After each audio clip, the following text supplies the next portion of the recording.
lakini nikiangalia Simba yangu kwa split ya Simba ninavyoiona, kuna game za nyuma zilizoziona, tarehe moja kazi itakuwepo.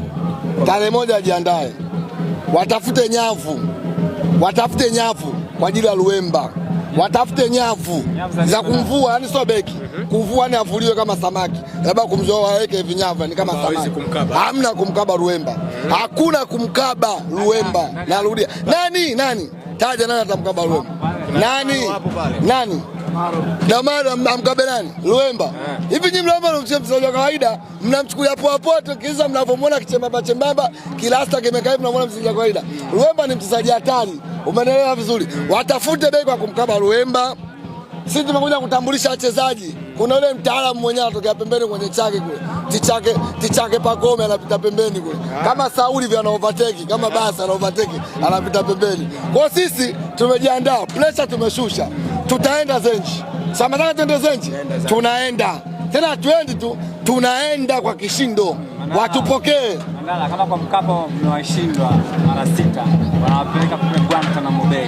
Sikiliza. Wewe unajua kwa nini wamechagua Zanzibar? Wao hajachagua, nyinyi mavamu msidanganywe na Alikamwe. Yanga hajachagua. Wewe umedanganywa na umekubali umeongeza kwingi. Walopeleka mechi kule ni TFF wenyewe kwa sababu uwanja wa Mkapa una shughuli. Sio Yanga eti wamechagua wenyewe, Yanga wamefanywa surprise tu. Wameambiwa mechi Zenji kwa hajui. TFF ndio wamepanga mechi kachezwe kule na sisi ndio kwanza kuletea barua. Tumeletea barua, tunajua kwamba sisi mechi inaenda kuchezwa kule. Sisi tumejiandaa tunavyoweza sisi. Kwa hiyo wasijitambe tu ndio wamepeleka mechi kule. TFF sio wao. Mandala, mechi ambazo mtaka bingwa kule kwa shughuli. Alianza mwenyewe kutoka sare. Na nani? Kwa hiyo kisa alitoa sare na National ndio aje atoe sare na Simba. Kana goli 3 mechi. Sio Simba unafikiria hii. Mavala, hii sio Simba unafikiria wewe. Hii Simba sio Simba hiyo unayojua wewe, Simba unayojua wewe sio yake na Mutare, sio Simba hii. Simba Luemba hii. Hii Simba ya hatari. Simba electrical football ndio hii hapa. Simba ya umeme pasi nyingi ndio hii. Wajiandae, sisi tunaenda na tunakuja. Tumefanya warm up leo. Hii warm up tumepiga, tumeshinda goli 3.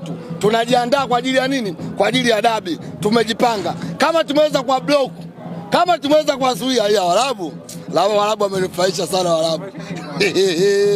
Cheka kidogo, chekeni waandishi. Waarabu walichokifanya wamekaa kikao chao cha kifamilia. Na niliwaambia nyinyi, Waarabu wana kitu kama familia.